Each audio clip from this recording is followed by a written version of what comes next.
The night has come, it's cold and losing my control. Your light is gone, and lonely darkness fill my soul. I wish that you could save me from my isolation. It's way too complicated. Let's stop this conversation. Let's stop this conversation. We got no relation.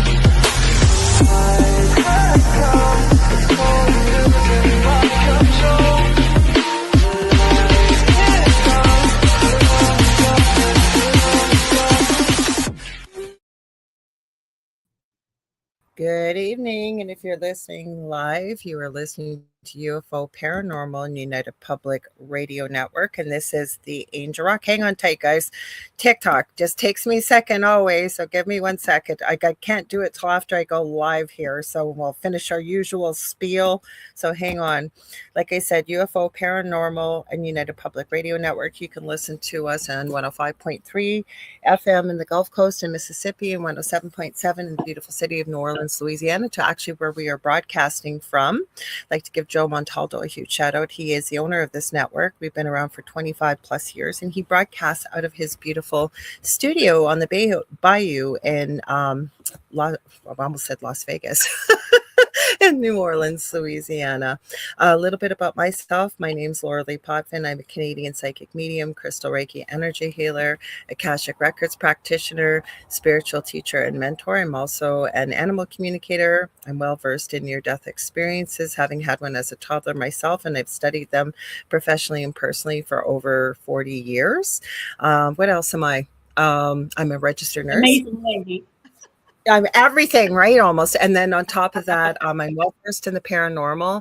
I always say I didn't go looking for it, it found us. And we shared some of our story from our previous extremely haunted house on the Travel Channel's Paranormal Survivor. It's season 4, episode 9, called Demonic Hauntings. You can find that on YouTube, Netflix, all over the place. You're going to see a familiar face in here if you do follow many of the shows here on UPRN. Our station manager, and she is the host of 2 of her own shows here on Tuesdays.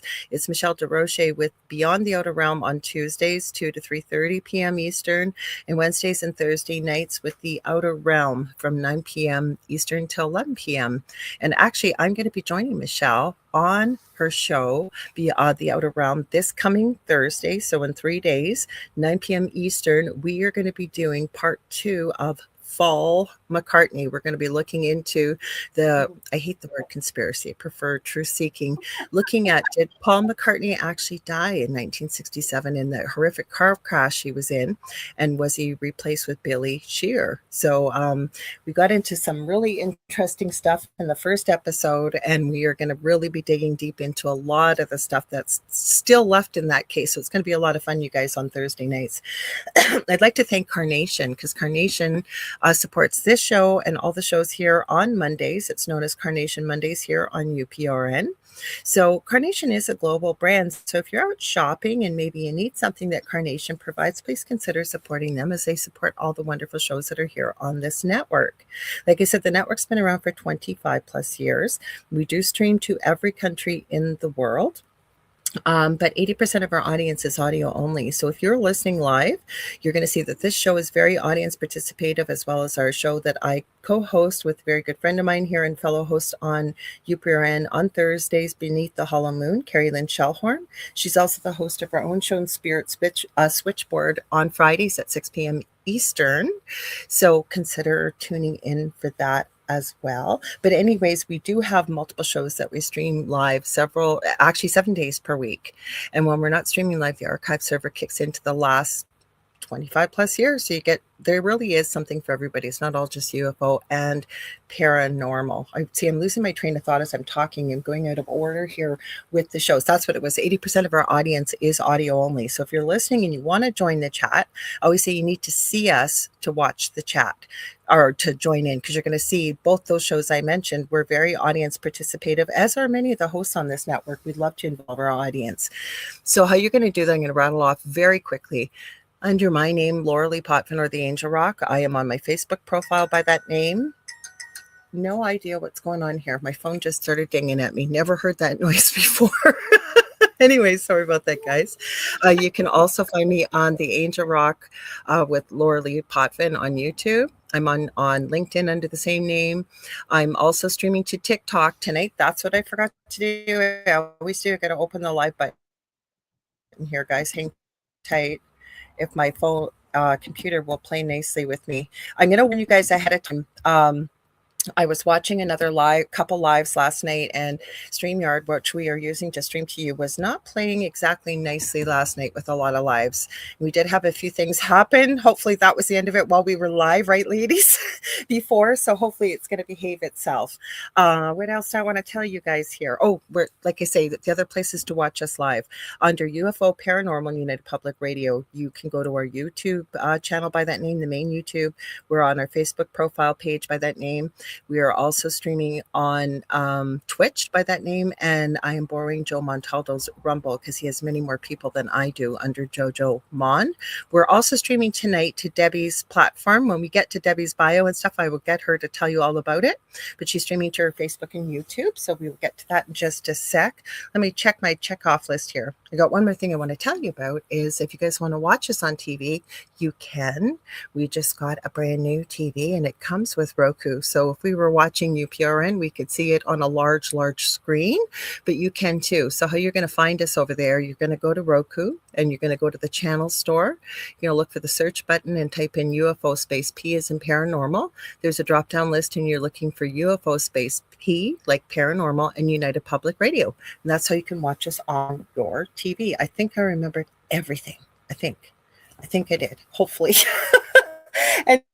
Anyways, I'm going to read these two ladies. I call them my soul sisters. I have no biological sisters.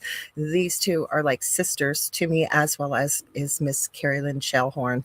But let me read their bios. The lady to the left of me, the beautiful lady, is Leanne Clark. She's a very gifted channeler, intuitive, Akashic Records practitioner, as well as a crystal expert. I actually do call her, when I talk about her, I call her personally the Crystal Wizardress. And she is known professionally as the Crystal Architect on Instagram and Facebook, and she can be found on both those platforms under Instagram and Facebook under the Crystal Architect. The beautiful lady on the bottom, certainly not least, but is Debbie A. Anderson. She's a very gifted British clairvoyant medium, but she is Canadian. We've adopted her. now she's living in Montreal. Her hubby's been on the Angel Roc before too. Chris Lee, he's an incredible hypnotherapist, past life and future life regressionist, and he's been on numerous times too. But Debbie is a British clairvoyant medium and creator of her own multiple oracle decks. She can be found on most social media platforms, and her website, which is vibrational-energy.com. Welcome, ladies. Do you want to tell people about your Facebook and YouTube, Debbie, too, where people can watch as well? Well, fingers crossed, because without your aid and assistance and the safety net, I wouldn't have been able to do that. So I have it on my YouTube channel, which is Debbie A. Anderson, Vibrational Energy. And hopefully it might have actually just gone to my personal Facebook page. So apologies if that's the case. But most people are friends with me on my personal one. It's not that different to my business one. So fingers crossed, but and it's always a pleasure being here with you. Go ahead. Sorry, honey. I forgot I have a bit of a delay. Please continue. I was just saying it's a pleasure to be here with you too. And it feels like we haven't connected in quite a while because of different things that have been going on in all our three lives. Plus what's been going on in the spiritual world. I want to tell people before I forget, you are in Mexico. So you guys, if Debbie has any connectivity issues, she usually doesn't, fingers crossed, but if she does and she pops out, she'll be right back. We've already talked about it and ready for it, but I wanted to give that warning heads up. Before we get into discussion, I always love to say hi to everybody that's over here. Poor Leanne, we didn't even say hi yet either. Hi, Leanne. Hi, Sherry over on TikTok. Welcome. Glad to have you here. I see Vector on TikTok. Go ahead, Leanne. Yeah, I was just like, hi. Yeah, just little old me over here. I'm fine. Hello, everyone. I'm happy to be here. Everything's good. We're glad to have you here. So we got 3 countries here tonight, guys. We got Canada here. We've got Atlanta to the right of me, I guess, the right, depending on what you see, with Leanne. And we got Debbie in Mexico. So you got 3 countries. I did highlight Mish tonight. She popped in early. So before we were going live, we were trying to figure out a few tech things. I scampered over to my TikTok not TikTok, YouTube, to comment back to her. She said, "G'day, Lorilei. G'day, Debbie. G'day, Leanne. Have a great show. We'll have to listen later." So hang on. Let's go a little further. We've got Benno from Oz. Hi, Benno. Nice to have you here. Gotta always give Heidi Gall a big, huge shout out. I don't know how this girl does it. She follows all of our shows on the network. She puts a giant post together with every show for every night, and she promotes it. We really appreciate everybody that shares the shows. So thank you. She says, "Hello, Lorilei, Debbie, and Leanne. I'm much love from Boulder, Colorado. Driving in a minute and listening." So welcome. Oops. Oh God. I'm telling you, my computer, we're not in retrograde, are we? I don't usually believe in that, but I don't know. I don't know. I just came out of a time fog. So I don't know. Today is wonderful is all I can say. We got lots of weird tech stuff going on. So we got Astrolight Paranormal, Victoria Cheeseman, who was on last week on the Angel Roc. She says, "Hello, Lorilei, Debbie, and Leanne." We got Vet Girl saying hi all, and she is actually over on TikTok too. I just saw her as well, Sherry. Everybody saying hi to one another, which we love. I don't know why. You know what? This is crazy, StreamYard. Quit putting up your QR code as I'm trying to scroll. It's trying to advertise to me to share the StreamYard QR code to everybody. It's crazy. Oh, we got Julia Evans. She's over in the UK, so I know it's late over there. She says, "Hi, all. Thank you for joining us tonight." We got Carrie Fast. So welcome. And again, thank you for joining. Let's see. Oh, the other thing I should tell you guys, I forgot too.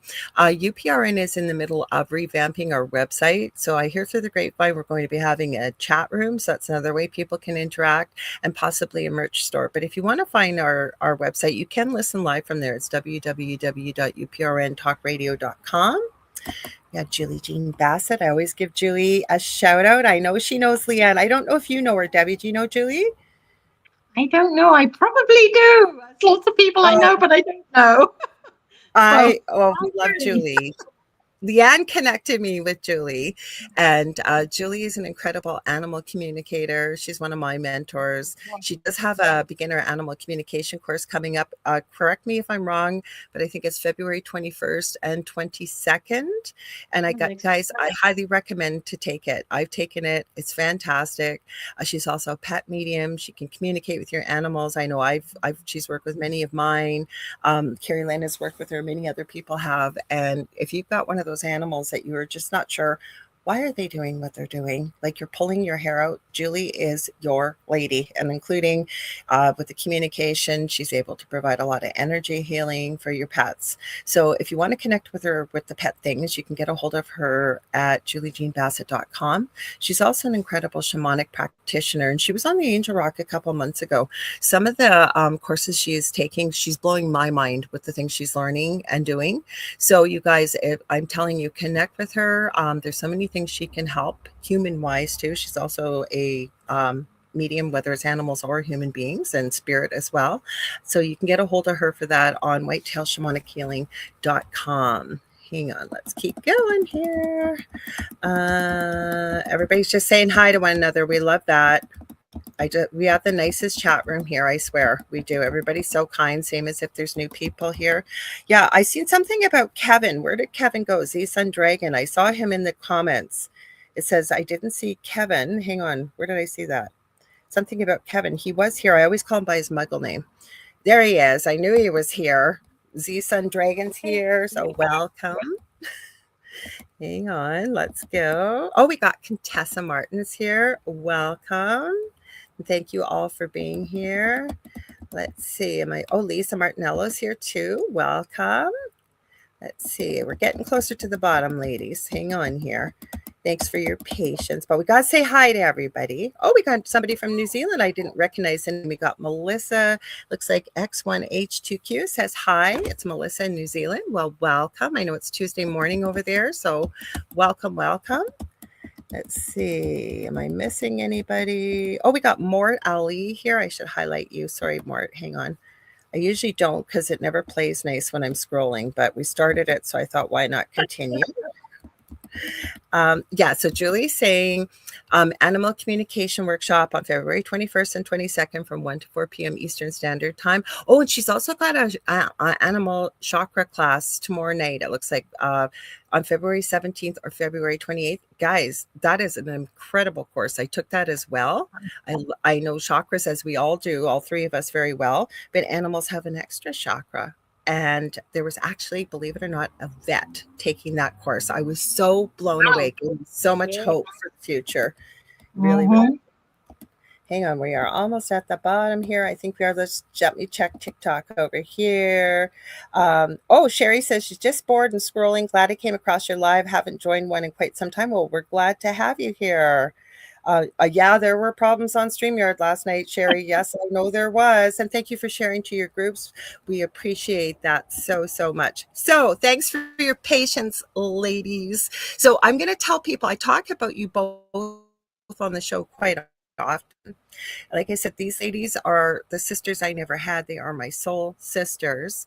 And we connect with spirit, and without getting too deep into it, we kind of get a little bit of guidance, and whatever way we're directed, we kind of go in that direction. Sometimes we get some direction for the future, some healing with the earth and what have you.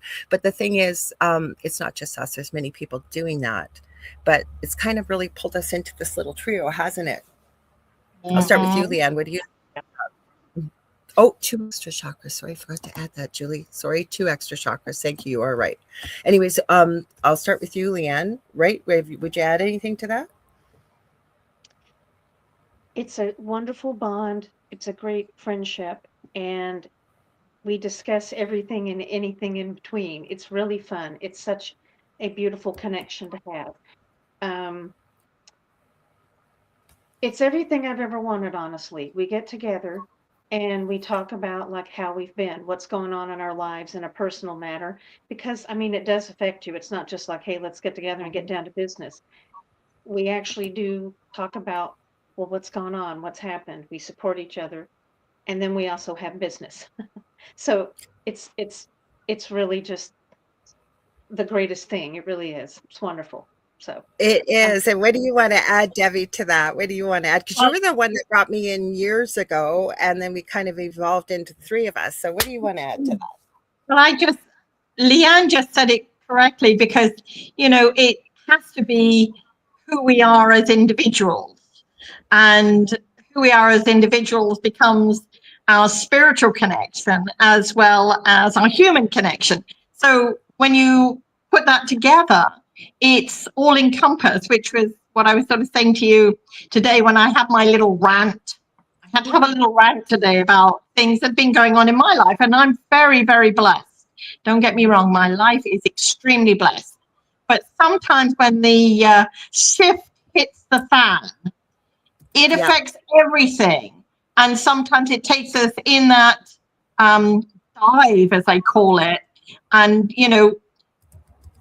we struggle, all of us struggle, not just, as you call people muggles. Everybody struggles, regardless. I call everybody muggles. That's my favorite name for Kevin. We're all muggles. But sometimes there's this. Sorry, I'm realizing that my sunlight, I should have allowed for the sun changing direction here. That we forget that we're human first, and we have to interact with all those human things, and that really can drag us down without realizing it. So I'll leave it open to you guys to sort of add or deflect or put anything else towards that, because I think it's important that we don't forget that side of ourselves. We just got from Carrie saying, wow, she is really in light. And Kevin's adding Z Sun Dragon, the Power of 3. I saw that earlier. Thank you, Kevin. He said the Power of 3, Soul Sisters, awesome as you all are. Thank you. Oh, Debbie, I haven't seen you in forever. I was just thinking about you, actually. Got Debbie Grassberger Schmoley here. We had a few other people pop. Yeah, she says, hello, ladies. There was somebody, I've been highlighting you for someone's talking. Joanna Childs is here too. So hello. There is a question before we continue on with that. I think it's a quick one we could probably answer, probably more for Julie. But Benno is saying, I have wild magpies. Some I have fed since they were little. Should I try to pet them or not? Any thoughts on that? I have thoughts, but I thought I'd ask you ladies if you do. Well, go ahead, Leanne, because I'm sort of mulling that over in my head of where I would go with it. Go for it. Okay, my thought was, can you have them come closer, or how close do they get to you, and then maybe like on your hand, start slowly, then maybe try to pet them. I don't know how, how far you are in that endeavor of trying to pet them, but just like, will they come closer to you, or how close do they come? Yeah. So my answer would be, and I'm going to, from what I've been taught. Yeah. Oh, go ahead, Debbie. Go ahead. No, I'm just saying, from my perspective, it's iguanas. And they can be several feet long, like 3 or 4 feet long, okay? And, they're not the prettiest of creatures on the planet. I always call them modern-day dinosaurs because that's what they look like. And by our dining room window, we have a lot of bamboo trees growing there. And they sometimes get onto the window ledge and try and open the screen. And I don't want an iguana in my dining room. So I do feed them lettuce and, fruits and stuff on the window ledge. Would I want to pet one? Not really. I like to see them through the glass at a distance. So with the magpies, I don't know. We've had hummingbirds come in and things like that. And if they want to be with you or on you, then they're going to do it. So, maybe sit some patience and just sit there and wait. My suggestion, Benno, we were getting a lot of animal communications. Hi, Sherry Madigan. I see you there. He says they come up close, can hand feed some of them. So I'm going to go from an animal communication perspective. And this is what I've learned from Julie and from other people and from my own practice. But what my suggestion would be, and I believe that we all can communicate with animals. I believe it's our birthright. So what I would do is sit quietly with them. You don't have to say this out loud. You can think it. And it's going to take a little while to maybe learn to trust it. But, if you can ground yourself, you can just imagine yourself hugging a tree if you want. Imagine tree roots growing out your feet. You're just going to get kind of calm and peaceful, right? Easy breathing. And then think within your head and ask, can I pet you? Listen quietly and listen to what you hear. Don't question it. It could be yes. It could be no. If it's a yes, certainly you can put your hand out gently. Like you said, they come up close and you can hand feed them and see if one will choose to kind of step forward. That would be my advice to you, because they're obviously used to you if they will let you hand feed them, but they may not appreciate you petting them. So see what you hear. If you hear a no, respect it. If you hear a yes, move very slowly, very calmly. I would personally, what I'm feeling is extending the hand, like I said, moving maybe a little closer, and then just sit still with it. Relax, breathe, and see what happens. You may pick up other things that the bird may send you as well. They maybe want to talk to you about something else. It may say, no, not right now, but maybe another time. And again, it's hard to trust that inner voice, right? Because we've never been taught to trust that inner voice, but we all have it. And we pick up a lot of things from animals that we don't realize that we do. And Benno's adding, yep. And so that's the answer, I guess, to your question. Kevin's saying, if grown, then go with your instincts. Yes, if the animals are grown.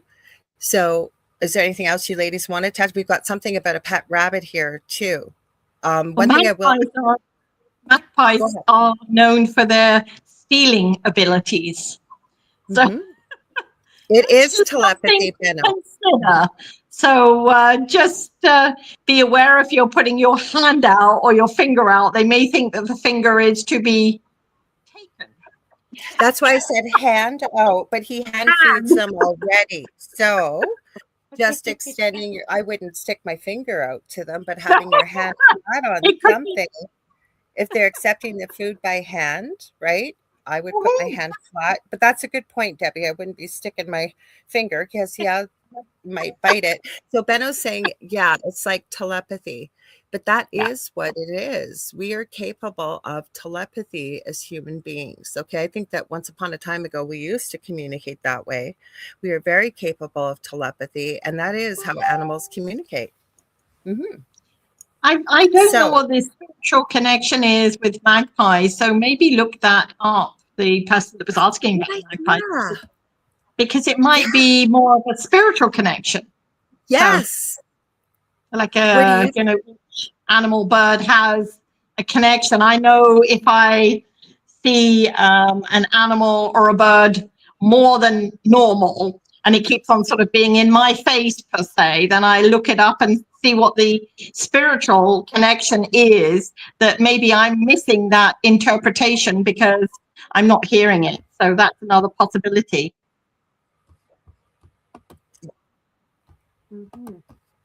No, I think it's a great idea. How about you, Leanne? Was there anything you wanted to add? Because actually, you guys remind me, and I forget about that because I do get a lot of animals coming up to you. And either one of you have reminded me numerous times. I think it was you last year, Leanne, with the bees, wasn't it? You kept reminding me of the bees that kept coming around to go look up what's the spiritual meaning of a bee. So, yes, that was a wonderful idea. I didn't even think of that. Thank you. You're I think welcome. that's right. Let me add this. I did look it up. And here, I'll just read this quickly. Oh, Magpies carry complex, dualistic spiritual meanings, representing intelligence, transformation, and communication, often serving as messengers between the spiritual and physical worlds. wow. Mhm. So Yeah. then There you maybe go. the person that saw the magpies or is feeding the magpies needs to see if at any point when they're feeding or around the magpies that anybody that's in spirit comes to mind at that point, because that might be the communication. Possibility. Mhm. Keep an open mind. He says he loves that, but he said they can be aggressive. I was reading, he said when he was a little kiddo, they actually pierced his ears, not with permission. That's terrible. I'm sorry to hear that. Oh my goodness. Yeah. Wow. Hi, Sharp Michelle. little beak.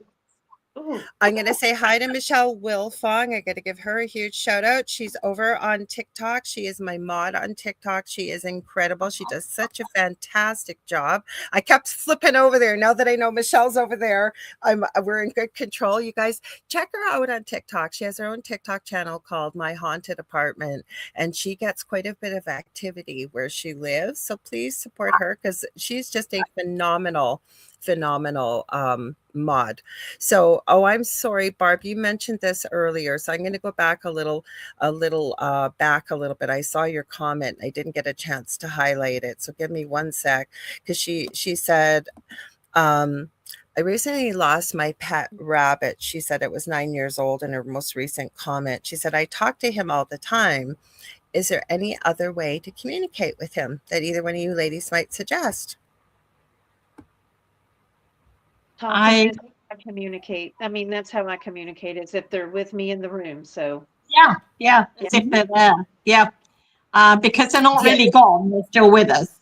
So, agreed. The other thing, go ahead, Debbie. I've got a bit of a delay. Please continue. No, I just said I agree with Leanne because they never really leave us. You know, the animals are always around us, especially if they loved us and we love them, they'll hang around. And if you're anything like years ago, we had purchased a house and the ground in the basement area, there was one room that was absolutely covered in dog hair. And that was where somebody kept their pet dog all the time. So we cleaned it out, took the carpets out, put new flooring in and everything. And then like a week later, there were like balls of hair. There was no way those balls of hair could get there. So I'm like, okay, I'm now going to sit and find out what this animal wants me to do because I'm allergic to pet hair. So it was not a good environment for me to be in. And it was obviously a dog that had passed and just wanted to know that that's where he had been and that was his life. That was where he lived. So after that, no more balls of dog hair. thankfully. What I was going to add too is, and I have caught many, same thing, not same situation. That was a really incredible, Debbie. Is that when my son was alive, my youngest son, Justin, he was so bonded with his kitty, and his kitty had something very, very rare that passed away very quickly.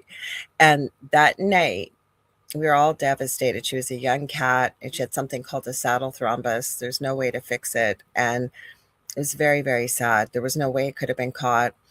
Anyways, that night, and our bedroom in the old house used to be in the basement. And Justin and I were coming downstairs together that night, and I opened the door to our bedroom, and both of us heard clear as a bell. Her name was Mocha. Mocha meow right away. And then for the longest time, like my son was a big, big boy when he was alive, and he lost 70 pounds over that. Like it was terrible. He had the weight to lose, but still, like he did not do well with that loss. But I always tucked him in every night. And even when he was growing up, because he had autism, for anybody new listening, he was, with no disrespect, very much like a 5 to 8 year old precocious child that could do some things but still needed mom for everything. Anyways, when I tucked him in every night, because Mocha used to sleep with him, I swear, and if he was still alive, he'd tell you the same thing, where Mocha used to sleep, we'd get him all, comfy in his bed, and you'd feel kind of a plop, and then you'd see a bit of an indent on the bed. And Mocha was there for a long, long, long time.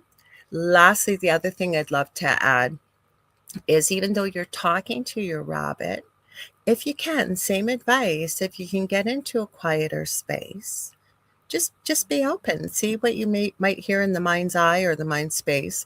See if you're hearing anything back, because our animals never leave us, like you guys, like you had mentioned, Debbie. Definitely. Mm-hmm. Let me add this. The dog I had previous to the current ones I have, she passed away. Zelda, yes. She passed away in July of 2017. After she passed away, of course, I was devastated. And I did one of, like, it was like how to connect with like your animal spirit guide, because I had this very strong feeling even when she was alive. She was my animal spirit guide. It was the strangest feeling. Anyway, so when she was gone, I knew that she would be there for me. Well, I did one of these connect with your animal spirit guide meditations I found on YouTube, and I was sitting in the floor with my back against the couch. I could feel her come up to me. She stumbled over my legs. I had my legs stretched out in front of me. She stumbled over my legs and she came right up to me.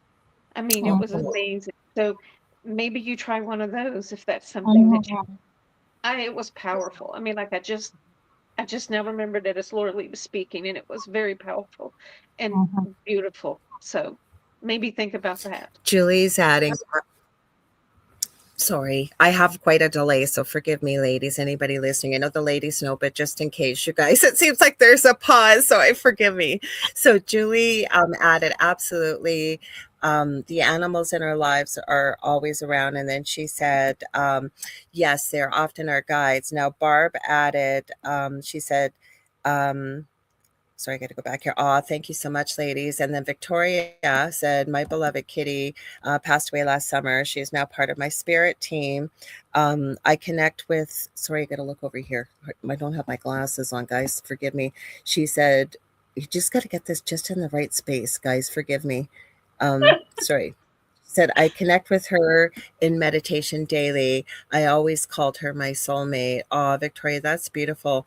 And thank you for sharing that. But Debbie Grassberger Schmoley, how could I forget this? Speaking of this, what's going on here, I have to say it, because Debbie says we definitely have seen them after they pass. And how could I forget this? So years ago, when I was in my old house and I was talking to Debbie on video, and she was in her bedroom, and I said to her, Debbie, did you used to have a cat that laid on the pillow next to you? And she said, oh, yeah, that was my cat, Boo, and very sadly, I think you said she, if I'm not mistaken. LOL. Debbie's going, she's going, you couldn't forget. You'll know why in a minute.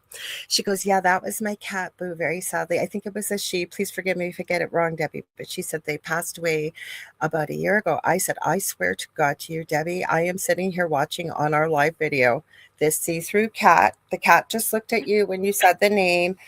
I'm getting goosebumps as I'm telling you guys. The tail was flicking, and she's going, take a picture, take a picture, take a picture. So I took a picture, and it came up in a memory, I think last year, didn't it, Debbie? You sent it to me because I had it on old devices. I couldn't find it. I've talked about it numerous times. And she noticed her other cat was behind the other cat. Wow.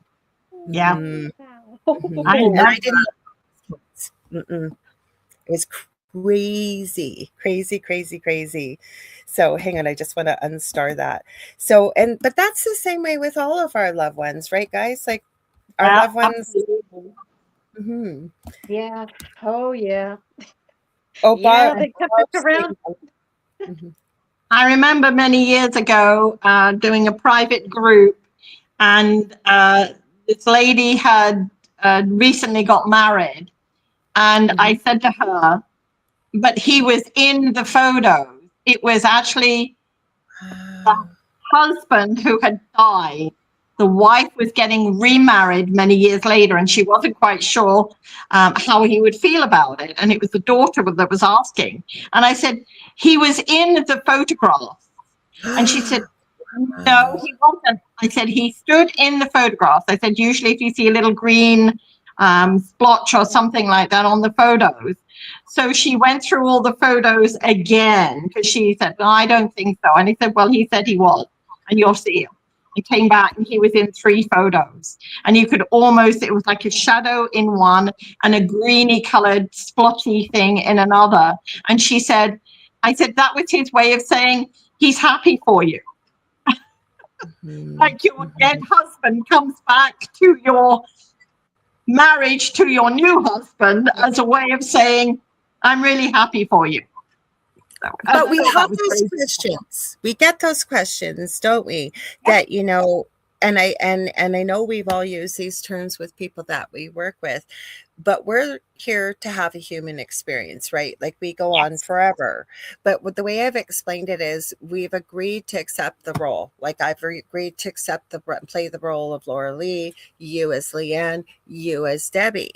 But that's not really who we really are as a soul. So to remind people, and it relates to what you shared, Debbie, is we're looking at things with human eyes. And I've had many conversations with clients and in sessions where people don't understand that, right? Like, so they would never be able to understand, well, why would my husband who passed away show up in my pictures while I'm getting married to somebody else? Because we're pure love on the other side. We want the best gift we can give our loved ones is to live a life that is joyful and happy and fulfill our purpose that we're here. And I often say to my clients, and I'd love to hear from you ladies as well, that, you know what, ask your loved ones, even if it is, say, your husband or your wife or your partner, whoever that's no longer with us, ask them to help send somebody to you if you're lonely, and you know, they will. So I'm going to ask Leanne first, then I'll ask Debbie. Leanne, go ahead. What's your thoughts? I wanted to add on to what one of Julie's comments was, which was she's already had one of her pets come back to her 2 times now. And that's exactly with the dog that I was talking about that had passed away. I think she's reincarnated and she's with me now, and my current dog. And I mean, I could sense it, and it was around the date that the one passed away. And then it was when I went to the animal shelter to find a rescue dog, she looked just like the dog I had previously. It was the day after my previous dog had passed away. It was the day that that place opened, and that was the day of her birth date. And I'm like, okay, this is the same dog, same spirit. This is the same spirit. And and it was, and as a matter of fact, like, so the last dog, her name was Zelda, and as a nickname, I called her Zelda Pooh Bear. So Oh, I had this, that's why she's named that. yes. And so it was like, I love it. the current dog, her name is Pooh Bear. It's just Pooh Pooh Bear. Bear. I love her. Yeah, so there you are. Anyway, Mhm. okay, go ahead. So Kevin is saying loving chat and panel stories of past pets. Julie Yeah. just said awesome, Leanne. But I want to ask you then, Debbie, what are your thoughts? Because you do a lot of mediumship, and obviously we all do. We do this kind of stuff. But have you found the same thing from the other side when it has to do with partners? And I've experienced, like, I call upon my dad, who passed the spirit quite a few years ago, when I'm in what I call a conundrum. And usually the conundrum is shaking the fist up to spirit. Help me with this. I need your direction. Usually I don't go with ease and grace. It's usually kicking and screaming, because by that time I've tried all the other ways and I'm like, what the sparkle.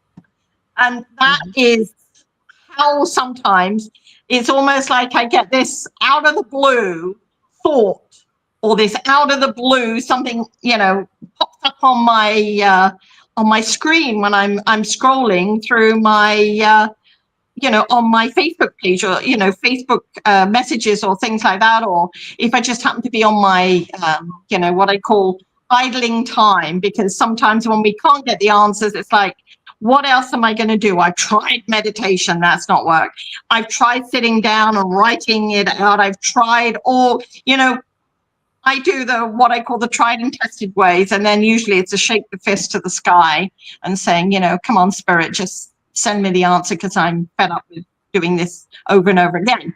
So usually at that point when I get it, it's almost like, well, it took you long enough to ask us, kind of thing. And I'm like, but I've been asking. And I think that is where we all go wrong. We haven't directly asked them, I need help with this. We sometimes put it up as a, one of those avant-garde, out there kind of things, and hope that somebody's going to catch that little feather that's floating in the wind and help us. Sometimes we've got to be very direct. And that, for me, is how, especially late. Oh, go ahead, Leanne. And I was going to say, and it almost sounds like a lot of times we ask as the last thing, when it should be, why don't you just ask first and not put yourself through all that mess? I do it too, but it's funny. It's like, yeah, that's how that goes. Just ask at the beginning. That would be so much easier. Well, I will tell you though, since my son passed away, like with remote viewing, I've had joined a team. I'm no longer with it at the moment, but I will join another one, or even start doing some of this work on my own, but with remote viewing. And we were finding lost and missing children. Always called Justin, or I call him Jussie. I've called Justin in to help me, or, they're went through a pretty rough time before Christmas till just in the last couple of weeks, things are starting to get a bit better. I can't tell you how many times I've talked to him or my team. Like when I get in the car, first thing I say always is, angels, please be with me in the car. Please protect me as well as all the cars around me.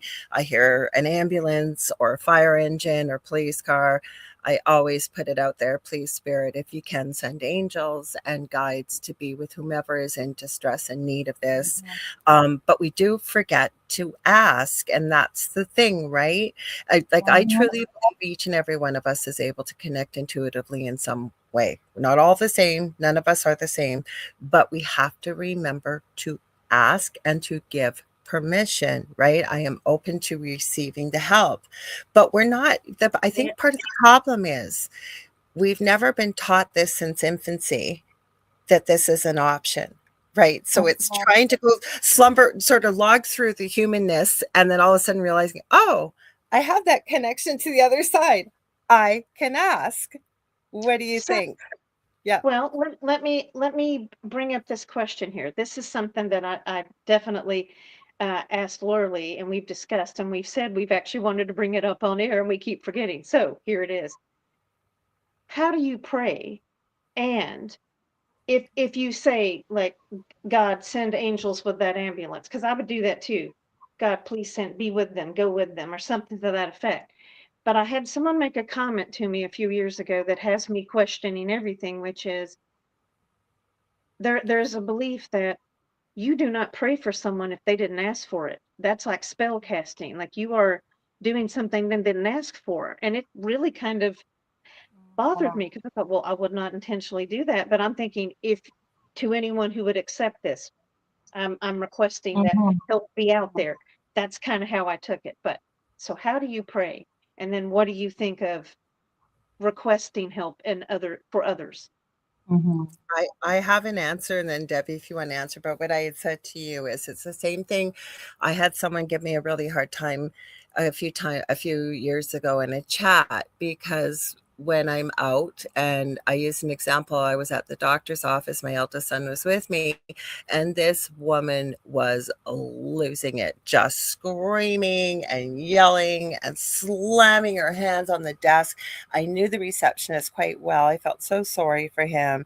And so all I did was very, very quietly and sort of secretly, but sent her the Reiki symbol for healing. And my eldest son knows what that is. He's grown up with the quote unquote woo woo. So he texted me and said, are you sending healing? And I said, yes. And he joined me. But he also has been taught enough to know the same thing and the reason why I did it. So the person that commented said, how dare you? You never send Reiki unless it's asked for. But I think it's in the way that we phrase it. So I sent it with the intention, if her higher self was open to accepting it, please accept. If not, send it on its way into the ethers of the universe, and somebody else's higher self will find it that needs it and is open to receiving it. It's the same way I feel about prayer, right? Sending it with the intention that if the person or the highest self is open to receiving that comfort and that love from an angel or a guide or a prayer, great. But it was a good question, Leanne, that you asked. I'm dying. I know Debbie's got things to say. I can hear from spirit. But where I'm adding with this, but holding the intention that if that person is open to receiving it. And I think that when we're doing something in the way of love and holding it in, for somebody's highest good, I don't think we can go wrong. But what do you think, Debbie? Well, see, you said it right there with what is the intention that we're Yes. doing it with. Yes. Like, what is our intention behind sending that healing or sending that prayer or sending that into the universe? What is our intention behind it? Is it to quieten down the woman? Is it to try and make the receptionist not feel so disgruntled, or is it just to see if there's somebody in her higher realms that can just go to her and say, look, I know you're upset. I know you're angry. I know you're frustrated, but it's not going to get you anywhere at this point. Yeah. So I think it's what intention, it's like everything with intention.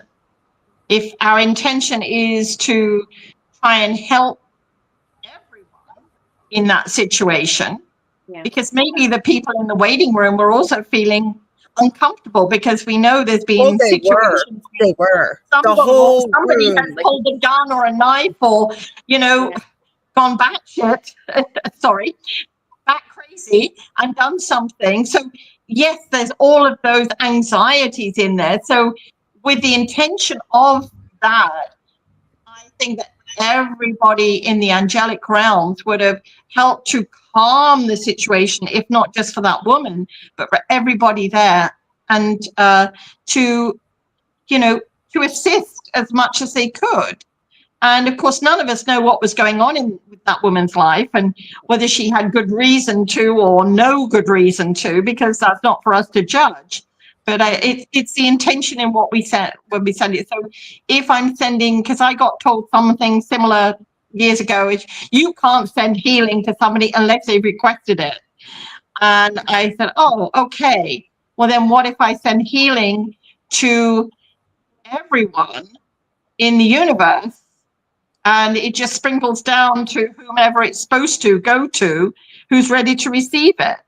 Because it's not for my intention to change something if somebody doesn't want to change it themselves, which is where we sort of get into that intention again. No, but the thing is, okay, it must have been she heard whether it was herself or her higher self open to it. It was like watching a balloon deflate. I Yeah. swear to you, it was like she was like at a 10 out of 10. And I really felt so sorry for the receptionist, like I said. So it was meant, you could tell the whole room was tense and scared and worried. It was in a small room. And it was almost like somebody had just taken the most gentle of a little poke to poke the balloon, and the balloon deflated. She calmed down. The energy in the room went down. But it was a really good question that you brought up, Leanne, because there's three of us here, and I bet there's more in the chat.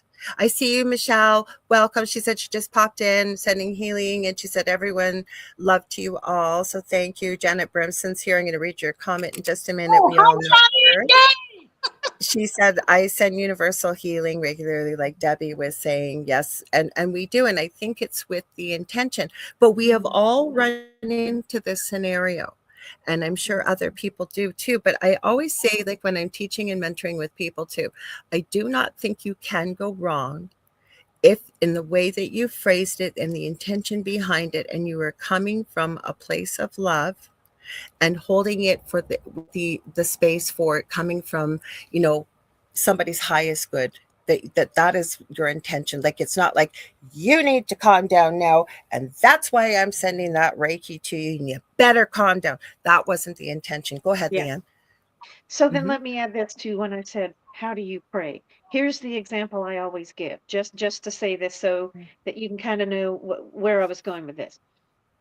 Let's suppose you have an acquaintance. This is not a really, really good friend that you know very, very, very well.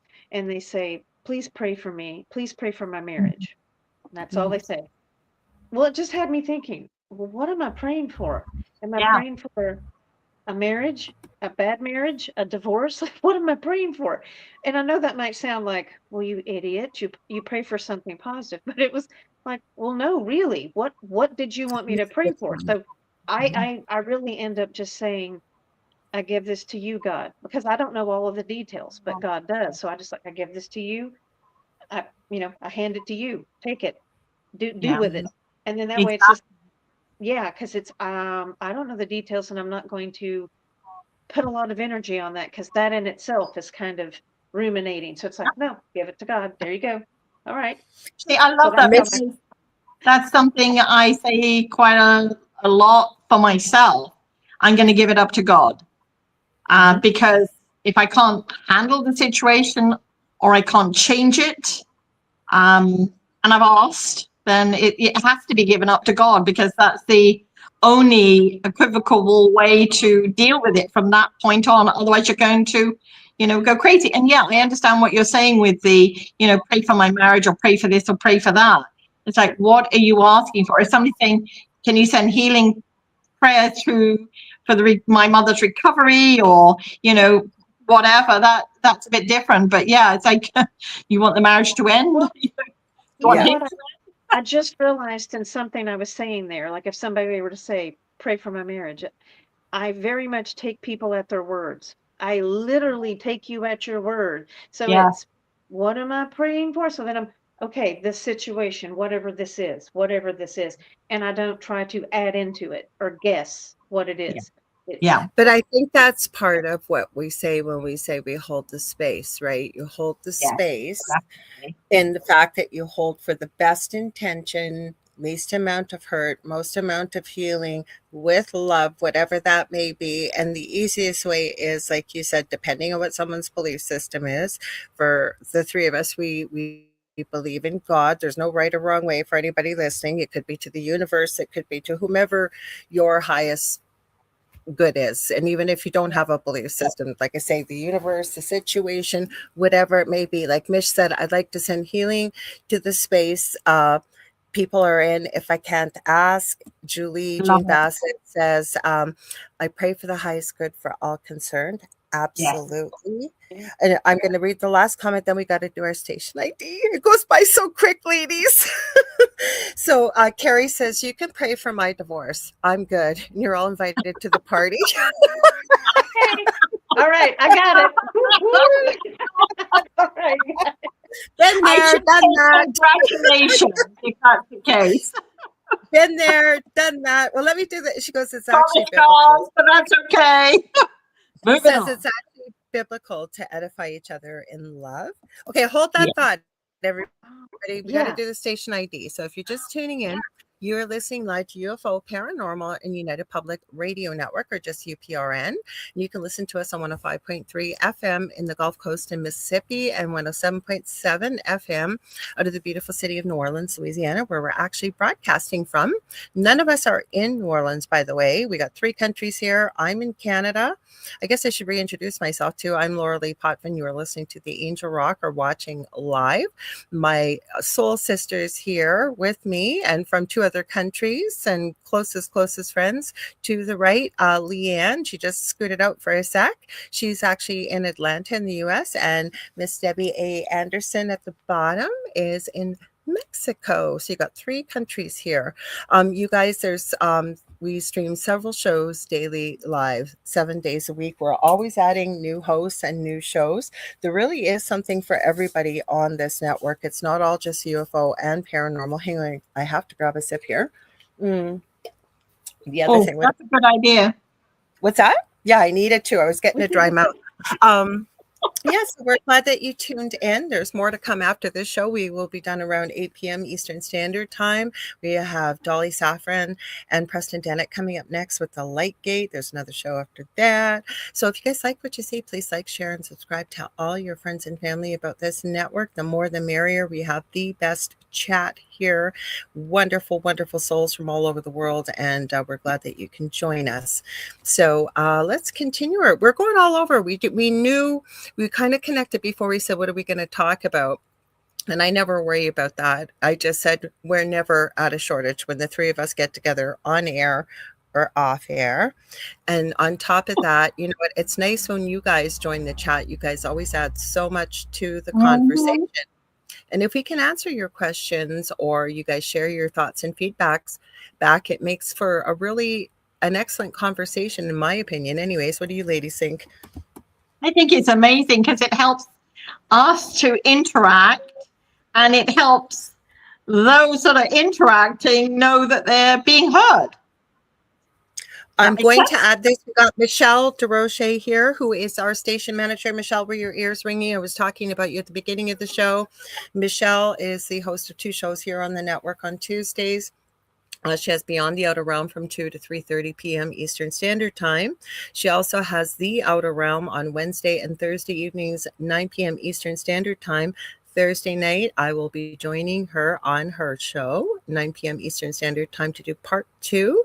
And we are going to be talking further about I hate the word conspiracy theory. I'm going to say truth seeking, digging into the information about Paul versus Paul McCartney to see if he actually continued on after the 1967 horrific car crash he had, or was he replaced by Billy Shear? So she also added, we have 7 new shows coming in the next 60 days. Wow. That brings us up to 45 live shows, you guys. Wow. So how incredible is that? Yes. Way to go, Mish. I'm super excited. Can't wait to see what the new shows are all about. So thanks for sharing that. Okay, back into our conversation here, ladies. I'm just checking over on TikTok. People are going, Sherry says, I do volunteer healing at my local spiritual and metaphysical church. That's nice to share that with us, including Carrie says she's having a divorce party. Carrie, you're going to have to let us know when you have that divorce party. Like I said, been there, done that. Some of us have. So survive, I think, is what we should add. Survive. Because that's the big thing about it. You know, some people see it as, you know, a failure or the end of something. It is, but it's also the beginning of something new. And that's our choice, and the choice of our partners as well. So, and our friends, because that can be a dividing factor as well. I know that happened, and, you know, friend for a season, a reason, or a lifetime. So it's okay. Oh, it's happened. It happens. Go ahead, Leanne. Please add. I was going to say, yeah, I'm going to be a little punchy here, but my last relationship breakup, all of the friends were like, yeah, we're going with you. Screw you. Mhm. Got But all of that his doesn't always happen. That doesn't always happen. When I got No. divorced, whenever we had a fight, and all the friends Yeah. my closest friends, every single one of them basically kind of were very unhappy that I decided that it was time to move on. And they weren't necessarily all happy at different parts in their, depending Yeah. on who you spoke to. Anyways, they all kind of went their own way. And that happens, right? So you don't just lose the relationship. You also Yeah. can lose like part of your social life and what. Well, But I think it was really important what you were talking about, Debbie, that, Yeah. and again, we work with clients and have sessions like this. And of course, it can be very painful. It is, especially if there's mhm. children involved, whether there is or there isn't. But the point is to look at, when I'm talking to people, I don't know, I'd love to hear your thoughts. Say they come to you and they think, geez, I haven't been with anybody else. I'm really open to having a new relationship.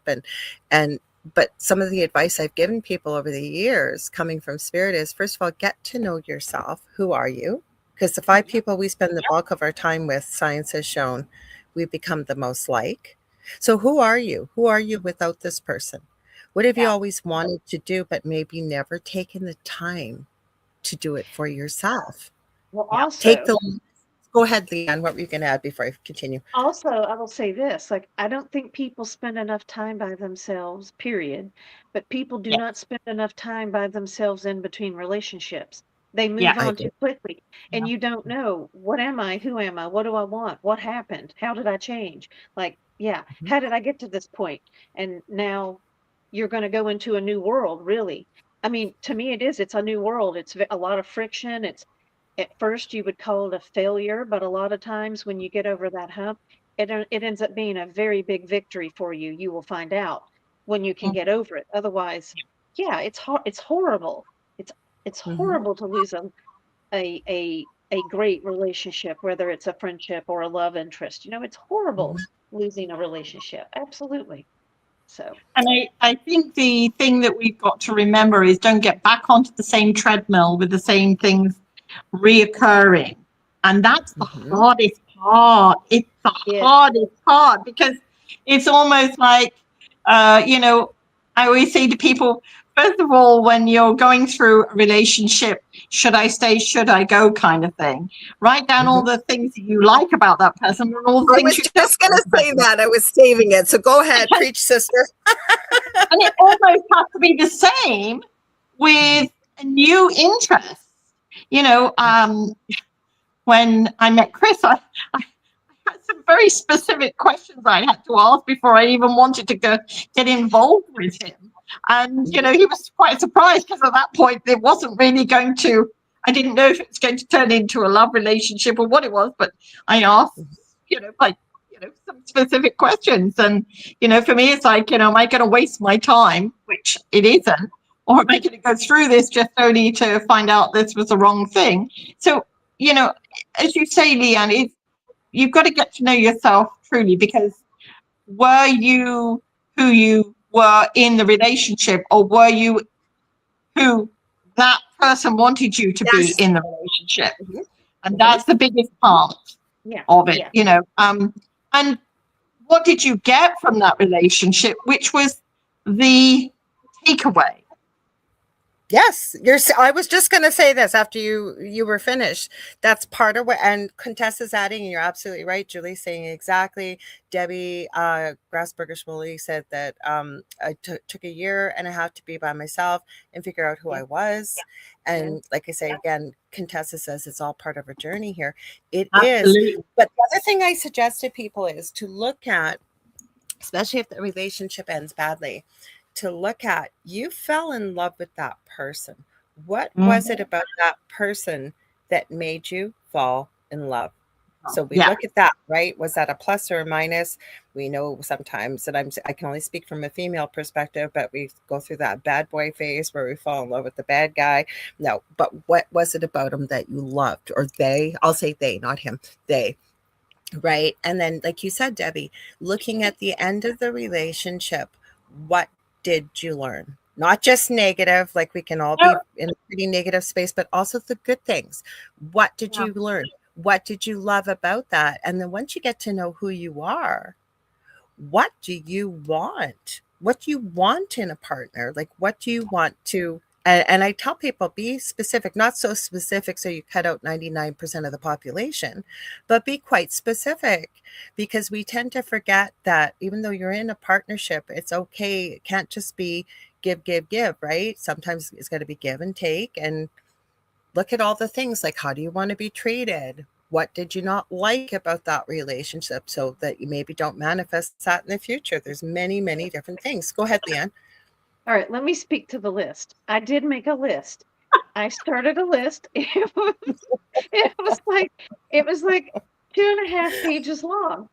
And before my now husband, before we got married, I showed him that list. I said, I want you to see this. This is what I've written down. And he's still married you. I love it. And I'm still You married to didn't him. run? No, he did not run. He did not run. But there was like one point on that list that he didn't fit. Only one that I can remember. Wow. That for the longest time was like kind of one of my, something I thought it's not a need, it's a want. And I'm like, no, and it's fine. And it's totally fine. But I think that's a good exercise to make the list, if nothing else, for yourself. Like, what does that mean when you see what you're writing down, what you're thinking about? Like, what are the important things to you? And Yeah. no matter what it is, it's important to you. Now, the other thing I would say is this: if there's a bit of a age difference, or if you think there's a bit of an age difference, don't look at it as age. It Yeah. is life stage. Are you in the same life stage? And this is how I say it. If you're 40, would you date a 20-year-old right now? God, no. I'm like, exactly. Now, would you date somebody who's 30? Maybe. 32? Maybe. 35? My Maybe. partner's younger. 5 years Okay. younger. Just as in, do you want someone who's just out of college, starting their life? And no, that's not where I'm at. I'm middle-aged in my career, doing my thing. Okay, you want somebody to meet that energy and that life stage, not having to be somebody's almost parent. But there's things to consider. Obviously, after also considering the person's character and all that other stuff, but other things, other factors to weigh in. Janet says you can't be ageist if they are cute. I always say, if you're in a relationship, if you're single, fine. But if you're in a relationship, there's nothing wrong with going out for appetizers, meaning using your eyes and appreciating beauty where beauty is, or handsomeness, or cute, or whatever, but come home for dinner. No, Julie adds, not to mention other characteristics that the next partner would not be a narcissist, but would be kind, trustworthy, etc. Otherwise, you might get the same thing as the last time. That is true. But I think there's an important comment here. Carrie Fast is going, oh my God, this is all good. I'm glad that you're finding that helpful. And there probably are people out there that are hearing this at will. So thank you for sharing that, Carrie, because Contessa says this, it's all part of our journey here. Exactly. And it is. Yeah. And do you want to add to that? Was something that I will add here. And, for all the things that did not go right in my first marriage, I have to look at all the things that did go right. If I hadn't met my husband when I did, had not had our son when I did, I would not have been able to have children. Me too. So maybe that was the reason I met him, fell in love with him, and found all those characteristics of that bad boy, whoever he was, great. But then as the marriage went on, it took me a while to realize this wasn't where I needed to be any longer.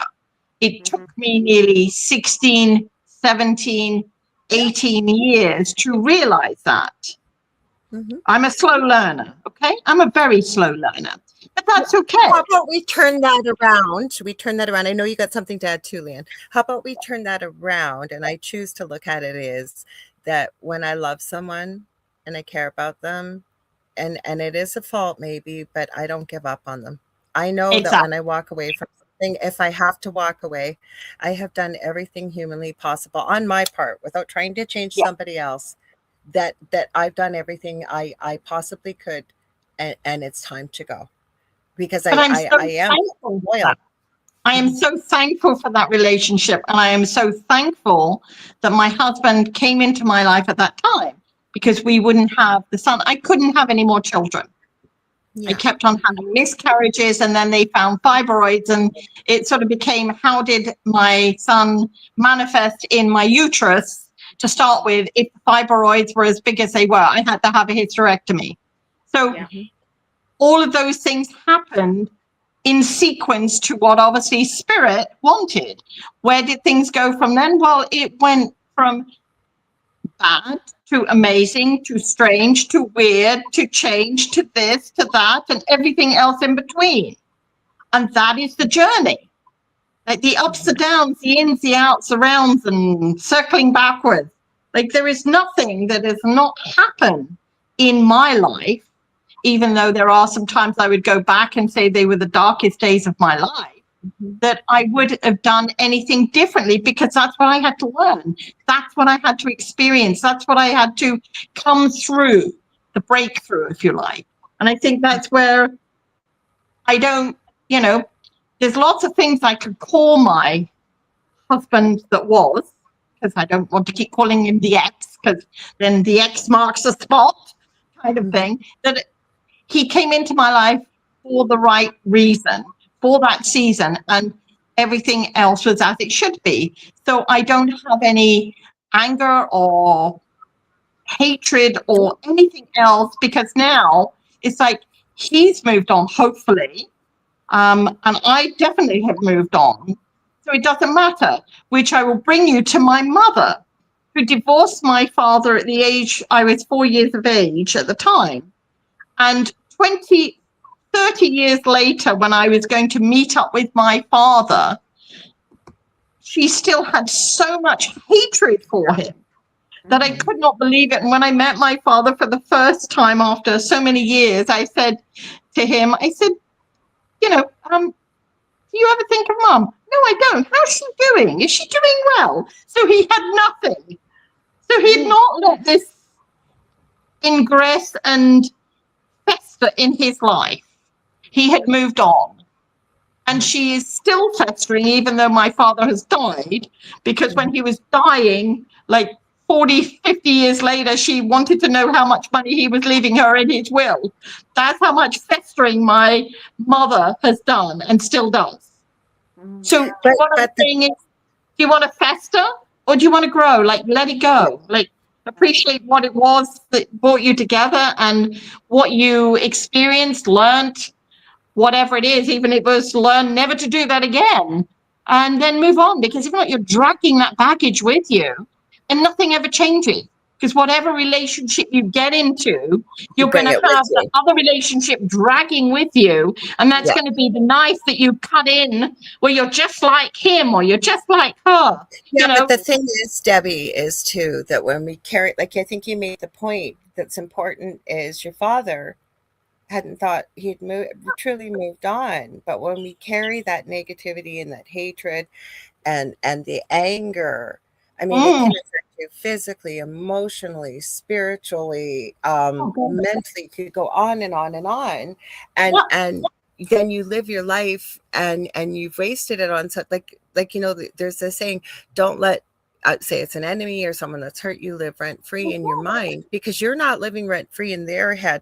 And I think it's important what Carrie says here. I have learned to love myself. That's all that counts. But that's part of the journey of understanding, if you can, to spend that time to get to know who we are. Because when we become a couple, whether we believe it or not, and it's not necessarily negative, but we do lose part of ourselves. We do. We really, really do, because, and they lose part of themselves too when you come together as a couple, right? Like Julie's saying, it took me 30 years, and Carrie's adding, me too, Julie, here. I am 51 looking at uncharted territory. And what I might add, I got divorced a little earlier. I was about 43. But what I might add is, how about looking at it, even though it's scary, it might feel scary, how about a new exciting adventure, a new turn in the road? This is you. You get to make these decisions. The things maybe you've always wanted to do, or explore or travel or courses, anything you want, you get to make those decisions on your own, right? You don't have to worry. You don't have to ask somebody else. Even if I know finances change when you go through that type of thing too, but you can get pretty creative. And again, that's where spirit steps in. That's where we work in partnership. We ask for that help. We forget to ask for that help. We talked about earlier, but we ask for that help and we be open to the possibilities. I have also learned that just because I ask for it doesn't mean it's going to happen or happen in my timing, as well as I have to be open to, and I remind myself this, if it hasn't happened, there's a reason why it didn't happen. Sometimes why things do happen, including my toilet clogging I talked about a couple months ago. Took me 3 hours to unclog. And as I'm plunging it, going, I know there's a reason for this, spirit. I don't know what it is. I'm sure it's part of the bigger picture, but we do need this clog moved. Yeah, let me add on to that though. Like if you Yeah. haven't gotten your answer yet or it doesn't come through, I would Mhm. say, or just realize you may not know how it's going to come through. Yeah. Is what I was going to say. So just, be open, ready, able, willing, and just be open to it. And it will come. You will get an answer, but it may not be the answer you wanted or how you thought it would come. Mhm. It's true, because I always say to people, when you're asking for something, so I might say, hey, I want a red Ferrari. Give me a red Ferrari. Come on, bring it on. And And spirit you get a goes, little toy red Ferrari. well, no. And this is what I explain to people, that we may not get the red Ferrari because, one, we may not be able to afford to insure it, and we might be scared to run it. So we get the beat up green pickup, but it gets us from A to B, and it's what spirit has given us. So instead of when the beat up green pickup arrives and you go, well, this is not what I asked for, Be just grateful. be grateful because you got it. You received a mode of transport to get you around, and that's what matters. I was just thinking of your toilet clog. Did you look at the connotations to your own human psyche? I was just thinking About before what? about being clogged up in that area. Oh, that was a couple months. That was a couple months ago. Wait a I think minute. either one of Wait a you might minute. have reminded me that when we got together. Go ahead. Go ahead. Yeah. Wait, Debbie, that's very interesting because I know, Lorilei, I had told you what the bathroom stands for in the house. It is your immune system. So you're Yeah, supposed so I'm like, well, that's interesting then. yeah. A couple of months ago. But that's the thing. We also don't remember to look, and we remind each other. We remind each other.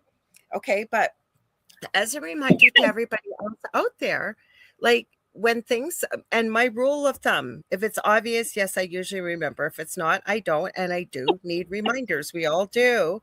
But when something shows up very quickly, twice in my field of vision or experience, it's time to pay attention. If there's a third time, oh, heck yes, that's a sign from spirit. The other thing I'm going to add for people listening, pay attention to your surroundings and signs and symbols around you. Like Mhm. years ago, she's no longer with me. I think she was a reincarnated version of one of my dog's previous. Miley, her name was. She was the exact opposite of Tiffy, who I used to call Demon Spawn because she was evil. Miley didn't have a mean bone in her body, but they looked identical. But when she was a puppy, she had a potty accident and she TT'd, we'll say, on the carpet. And I took a picture of it because it was like she had taken a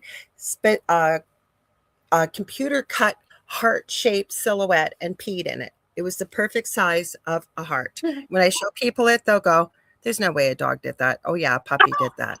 So as I started to notice the hearts around me, and I still do to this day, I have an album of them, whether it's a spill, like say a coffee spill, or I found lots of things just on the floor, a little torn piece of paper, they're hearts.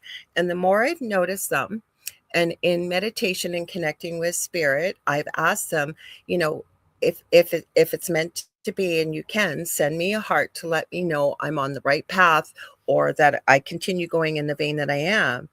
and they still show up. I have pictures of a box of 20 chicken nuggets, and not from the big Golden Arches at their local pizza store. Inside, perfect heart out of 20 of the Oh, nuggets. wow. I have found hearts all over the place, and you guys can do that too. Like, right? Mm. Spirit will work with you here. They know we're here for this journey. We're not alone, and they're here to help us on our journey. What do you ladies think? I just thought of this. If you can ask, hey, can you send me a red car? Can you send me a yellow horse? Can you send me a heart?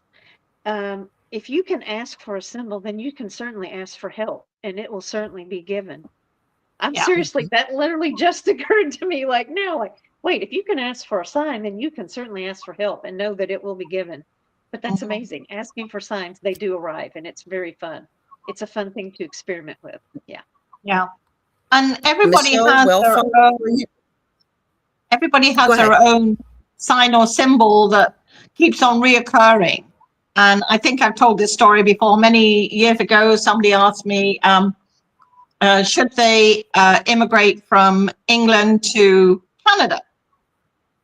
And I said, well, I don't know, but, put it out to spirit and see what, signs and symbols you get. So she lived in a very small little village, if you like, a very small community.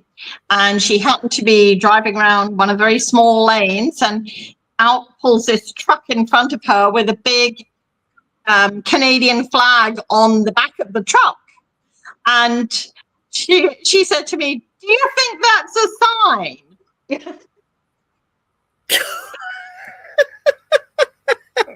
You're in England and there's a truck that pulls out in front of you on a little country lane with a big Canadian flag on the back. What do you think? Well, I don't know. And he went on and went on and went on. And she kept getting these little, in the end, I said to her, you know what? I think you don't want to immigrate to Canada. And that's where you have to sit down and discuss this with your husband because of the job he's been offered. And they never did. But she then many years later regretted doing that. And I said, but you were given the signs and symbols. It was your decision not to follow them. And this is where we have to remember we have the final say. And if we decide that that's not the right route for us, here's the thing. If we're meant to do it, Spirit will lay it before us at another point in time. Maybe not in the same way, but they will lay it before us. And I always say, you turn it down a second time, you'll be very lucky if it comes up a third. But I don't know. Maybe I can be proven wrong.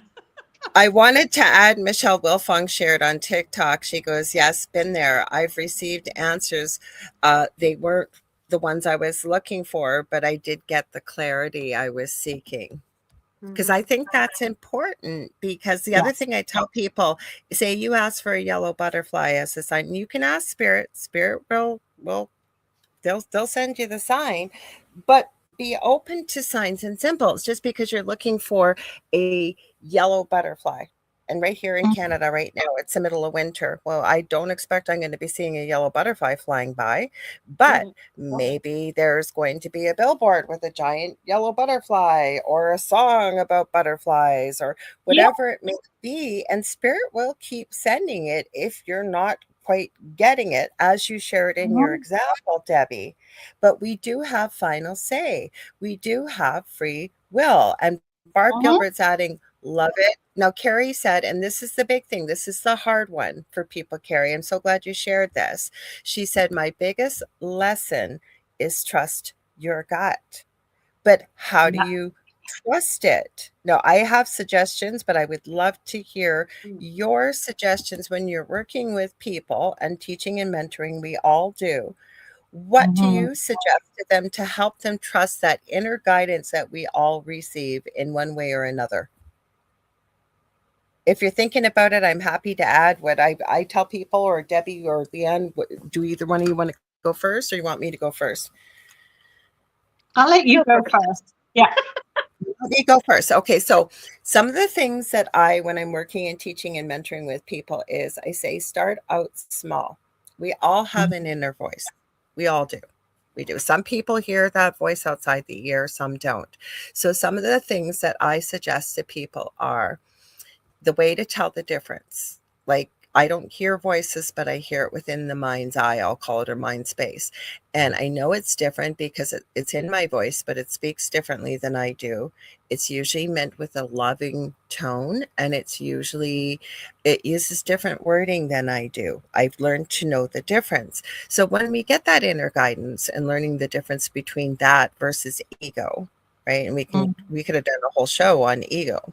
But the thing is it meant for someone's highest good or yours? Are you doing it in love, or are there other reasons? That's kind of how you can tell the difference between, and I mean, that's just quick.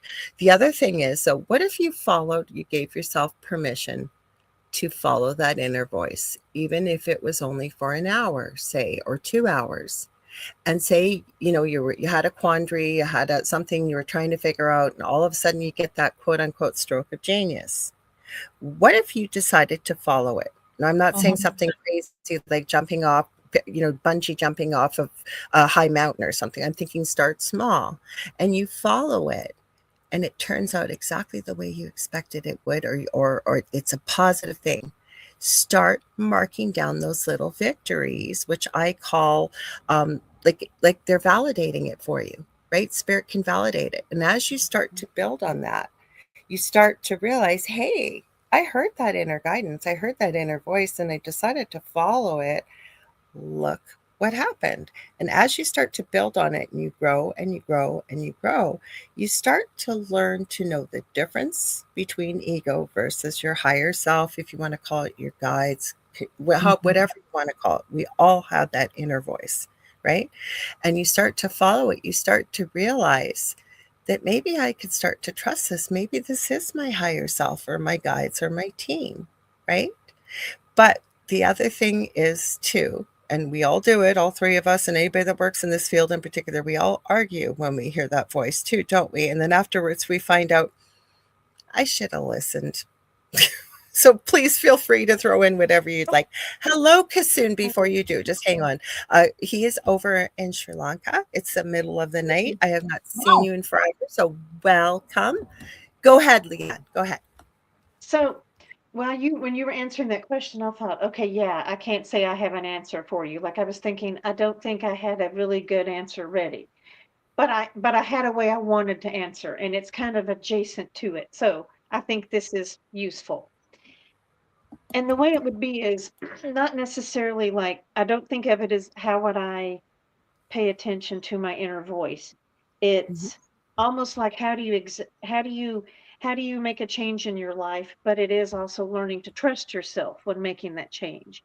And so it would be something like this. The example I give is if you live in a town that has 3 different metaphysical stores, crystal shops, esoteric places to go, and you always go to that one over there, go to another one. Just one day, go to another one. Go. Or I use the example of grocery stores. If you always go to the one that's 2 miles down the road from you to that grocery store, go the one in the opposite direction that's 7 miles. Just to have something different, to do something different, or to do something differently you already do. And just see what comes, and it brings new things to you. There's new things that happen because you're in a different environment, you're in a different headspace. You decided that you would give it a go and not do the same thing over and over and over. And then trusting that well, what can I do now? That's the word I was going to add, evidential proof. So I didn't mean to cut you off. I wanted to add this at the end. I love what you're saying because, right, you get that stroke of genius. I'm going to go to that other store, and then maybe you meet somebody you were meant to meet in the way of talking to them, or sometimes spirit comes through people. They'll remind you of people that are in spirit. It could be many different reasons. Yeah. That's where I added, that was the word I went completely blank there. I call it evidential proof. And start jotting that down. Go ahead, Leanne. I know you weren't done. And sorry. that is so funny because there's this one spiritual store I used to go to. I love this place. I just don't go as often. But there was this one guy in there that worked there, and he's brilliant. So it finally got to the point I would walk in the store and I'd say, you need to share something with me. What is it? And he would say a topic, and okay, I would go and look it up, and it became like really interesting. But I did that for like a year. Like, hey, what do I need to know now? What's the next thing I need to look at? I And he love would just give me that. something to look at. But you But trusted that's the message. You trusted the message yeah, to yeah, ask them. yeah, Go yeah, ahead, Deb. exactly.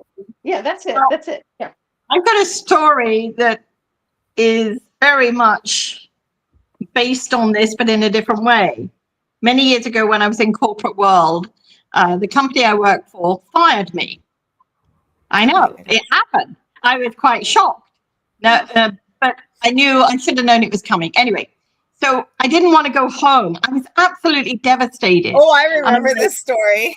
I remember this one. And I was absolutely devastated and like, I can't go home. I just can't go home. So I thought, well, I got some grocery shopping, but I thought, well, I can't go to my usual grocery store because what if I meet somebody there that knows me? They'll sort of ask the question, why aren't you at work? And then I would have to tell them. And I was already red-eyed and blubby and all the rest of it. So this is an incredible story, by the way. This is where I literally went to a store I've never been to before, grocery store in the town where I live. And I'm walking around with a cart with nothing in it, looking at shelves and just going over in my mind, what am I going to do? What am I going to do? What am I going to do? And I was blubbing. My eyes were all red and puffy. And I can't afford to not be without a job. And then this person came up behind me and they said, hi, Debbie, how are you doing? And I turned around and I said, oh, I'm fine. Red puffy eyes.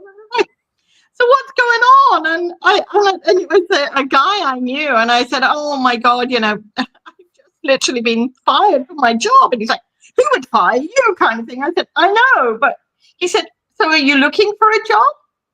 I'm like, yeah. Yes. Yeah, why? And, eyes are all bulged out kind of thing. And I'm still working. He said, well, we need a bookkeeper at the printers I work at. Here's the phone number, make an appointment. They haven't been able to find anybody. There's a good fit. So okay. So that was days without cell phones. Okay. So I went home and I called the guy and he said, well, can you come in now? And I said, sure, I can. Like, I'm fucking fired from my job. So what am I going to do? I'm being fired. So I go in there and he says, when can you start? And I said, tomorrow. And he said, great. The pay was better. The hours were better. And that evening I go home and I still got my few items from my grocery shop. So I'd been fired in the morning, listened to my gut,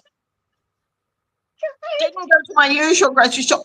So that's what I'm saying, divine intervention of somebody being like, what's the odds of that guy being there? He went to go and get coffee and milk for the team at that particular time, and me to be there at that particular time, for him to bump into me. I wasn't looking, I had my head down. I'm like, I don't want anybody to see me. And so when I heard, hi, Debbie, I'm like, no, not now.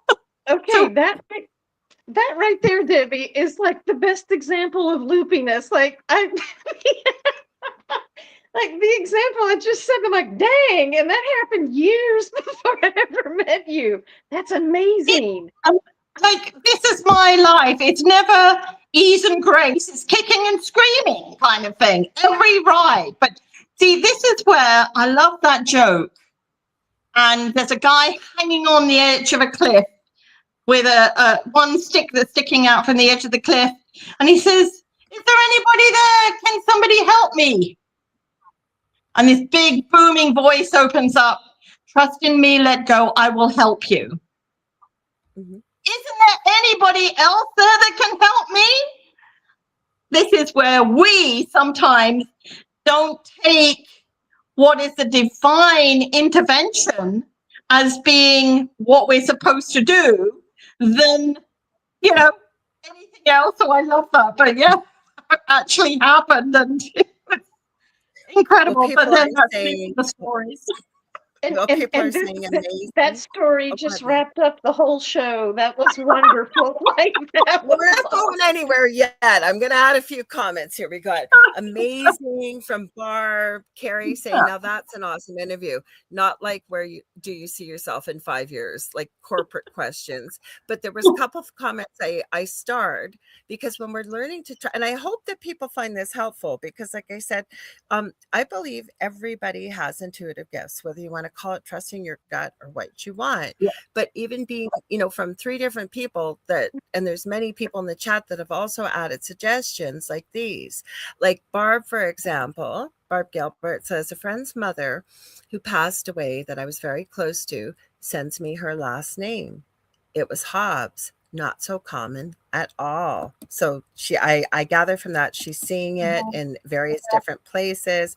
This is an important one too, to pay attention to your body when we are connecting too, because Janet is adding, working with others, I get the hairs on the back of my neck and up over my scalp all go creepy.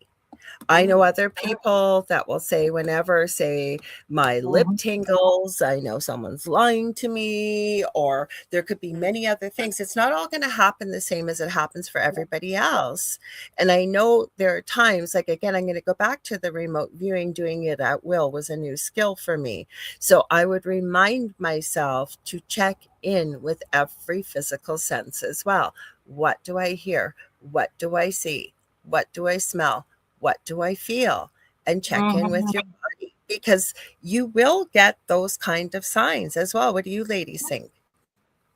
You definitely have to use trust. Trust is always there. It's the case of, even if I don't trust myself, like you were saying, Lorilei, it comes from the heart center or from the solar plexus, some people say, not from the head. The head is telling me, I can't do this, you're not good enough, and all those kind of things. And it that's tends ego.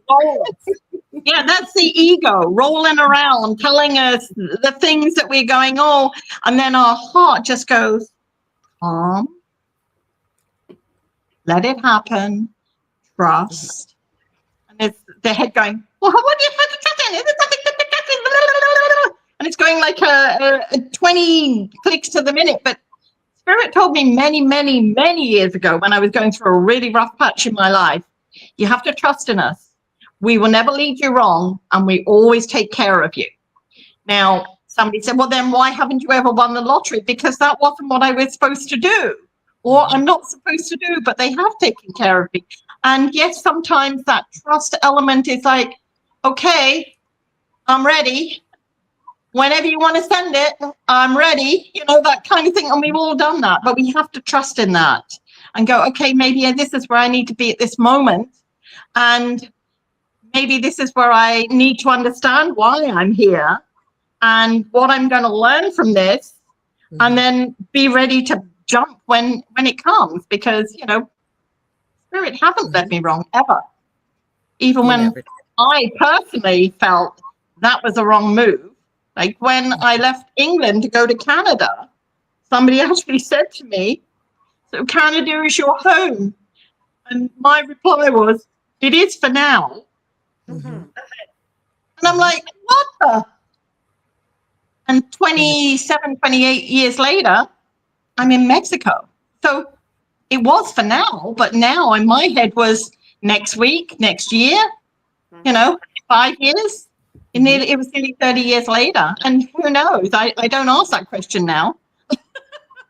I like to leave it open. No, but the thing is being open to it, but it's learning to trust what we receive as well. Right. Yeah. And you guys on the show have heard me say many, many, many, many times, I believe very small children and animals can see spirit, can connect with spirit. Well, guess what?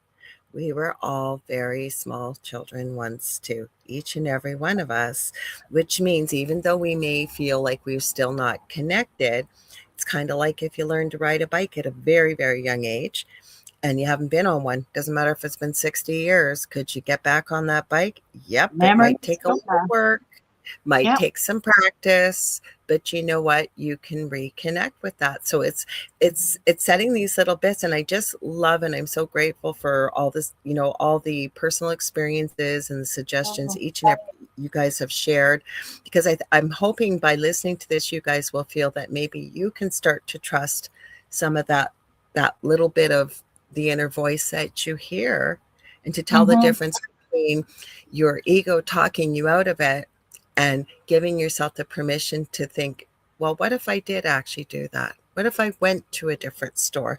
What if I listened to that and just see what would happen? Well, I hate to say this, ladies, but we are almost out of time. So before I give you a chance to tell people what you got coming up and where to find you and what have you, I do want to thank each and every one of you here. I want to thank Michelle Wilfong for being my mod over on TikTok. TikTok hung in with us there, Michelle, for the whole show, thankfully. And for everybody that joined us over there, for all of the great comments and content on everything that you guys share here in the comments. We really, really deeply appreciate it. Don't go anywhere. We've got Dolly Saffron and Preston Dennett coming up next with The Light Gate. There's another show after that. Please forgive me, I haven't learned the new host's name. If Heidi Gall is still here, she'll remember. I know she will. But stay tuned. And Michelle DeRoche, who's our station manager, she just mentioned that we have, I think she said, did she say 6 or 7? I think she said 6 new shows.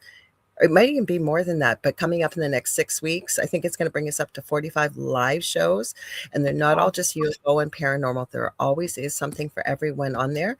I will be back on Thursday with Carrie Lynn Shellhorn on Thursday. I'm hoping she's able to join me. If she's not, she's been really, really swamped. I will be here live Thursday. I promise you, 7 p.m. Eastern Standard Time with Beneath the Hollow Moon. Also, then I'm going to leave my show and head over to the second night of the Outer Realm with our wonderful Michelle DeRoche. We're doing part 2 of Fall McCartney, 9 p.m. Eastern Standard Time. So, Leanne, you want to tell people where to find you, how to get a hold of you, things that you do, and then we'll go to Debbie. Yes. You can find me on Facebook at The Crystal Architect. You can find me on Instagram at Architect the Crystal. And I do Akashic record readings, crystal assessments, crystal grids, and psychic readings. So if you're interested in any of that, that's where you'll find me. And you guys, believe me, check out her stuff with the grids that she makes. And I'm telling you, I call her the Crystal Wizardress for very good reason. Now, Debbie, what do you got coming up? How can people get a hold of you? Leanne's grids and crystals are out of this world. Like when we work the 3 of us together, and I've been given things from Spirit, she's already got this and been given it too. It's in her grids. It's absolutely amazing. So she is an amazing crystal architect. She also channels too. She didn't even talk about that. She's an incredible channeler. So. I know. She is an amazing channeler. Oh, God. And check her out, ladies and gentlemen. For me, just go to my website. There's lots of different things going on there. My decks are all on special price at the moment, but I had an issue with the pricing for shipping.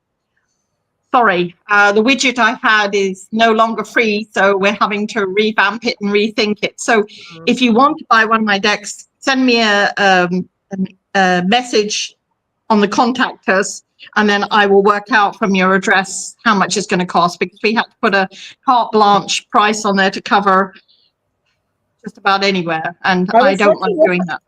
I had one of your decks here. I think it's behind. I should have thought to grab them. I have Debbie's deck. Okay. I forgot to bring mine over, but they're all on special. I've also just put my predictions 2026 up on YouTube. I get the honor of being invited to subscribe to the Sedona Journal of Emergence each year with insights and predictions. So that's just gone up. I had to wait a little while because they like to put a December and January issue out so I don't overlap it. So that's available free of charge on YouTube. Just go to my YouTube channel. They've printed your predictions. Yeah, they have printed my predictions. Yes, sorry. Yes. Very honored that they printed it. So I have to give them what I call a couple of months before I'm, can share it with everybody. But I've put all of the months to come. And yes, it's called Openness to Change this year. And we all know what that means. There's going to be a lot more shifting, people. I'm sorry. I wish it was me saying it's going to be a happy, joyous, glorious year.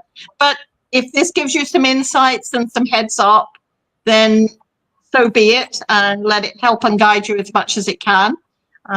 So yes, that's me. And Lorilei is an an amazing, incredible medium, and you guys get a hold of her on social Thank media. you. I'm not trying to rush you. We got less than 30 seconds.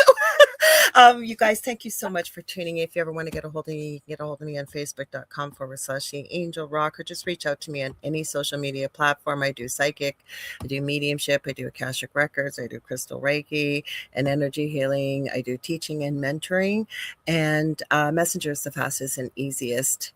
So we love you all. We'll have the ladies back on again, I promise. We always do at least once a year. We love you all. Thank you, ladies, for being here. Stay tuned for Dolly and Preston coming up right next. Thanks so much, everyone. Love you. I'll see you Thursday.